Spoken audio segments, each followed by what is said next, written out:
चोपडा तालुक्यामध्ये 27 जानेवारी रोजी वादळी वाऱ्यासह पाऊस आणि गारपीट झाली आहे। त्यामुळे तालुक्यातल्या शेतातल्या पिकांचं मोठ्या प्रमाणावरती नुकसान झालंय। शेतकऱ्यांच्या तोंडाशी आलेला घास ह्या अवकाळी पावसामुळे आणि गारपिटीनं हिरावून घेतलाय। अनेक ठिकाणी शेतामधली उभी पिकं आडवी झाली आहेत।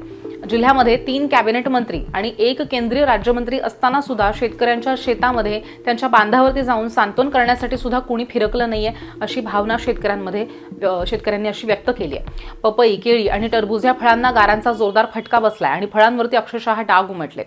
टरबूज पीक काढणीला अवघे 8 ते 10 दिवस बाकी असताना चांगला भाव मिळेल आणि चांगलं उत्पन्न येईल अशी अपेक्षा इथल्या शेतकऱ्यांना होती आणि लागवडीपासून ते काढणीपर्यंत शेतकरी पिकावरती मोठ्या प्रमाणात खर्च करत असतात। उत्पन्न मिळाल्यानंतर त्यातनं कर्ज आणि उधारीची परतफेड केली जात असते। पण यंदा अवकाळी पावसामुळे आणि गारपिटीमुळे येणारं सगळं उत्पन्न हे वाया गेलंय। त्यामुळे शेतकरी शासनाच्या मदतीकडे आशेनं पाहतायत। माझ्या शेतात टरबूज लागवड केली होती। क्षेत्र हे 2 एकर होतं। त्याच्यात गारपीट आणि वादळी पाऊस पाणी वारा असल्यामुळे सगळं शेताचं नुकसान झालं। जे पीक होतं ते जर नुकसान नाबूद झालं पाण्यामुळे किंवा गारपीटमुळे। किती दिवसात निघणार होते ते टरबूज? माझं टरबूज फक्त मोजून 10 ते 15 दिवस लागणार होते। किती खर्च झालेला आहे त्याच्यावर? कमीत कमी माझ्या क्षेत्राला 1.5 ते 2 लाख रुपये खर्च झाला होता।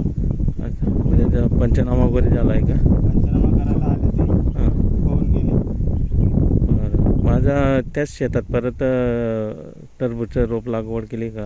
हो, आता पर्याय दुसरा नव्हता म्हणून आम्ही नवीन रोप आणलं आणि ते बीजरोपण केलं। अच्छा,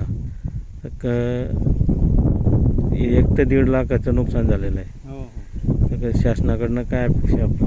शासनाने काय त्यांनी आपली नुकसान भरपाई काढून द्यावी ही आमची इच्छा आहे।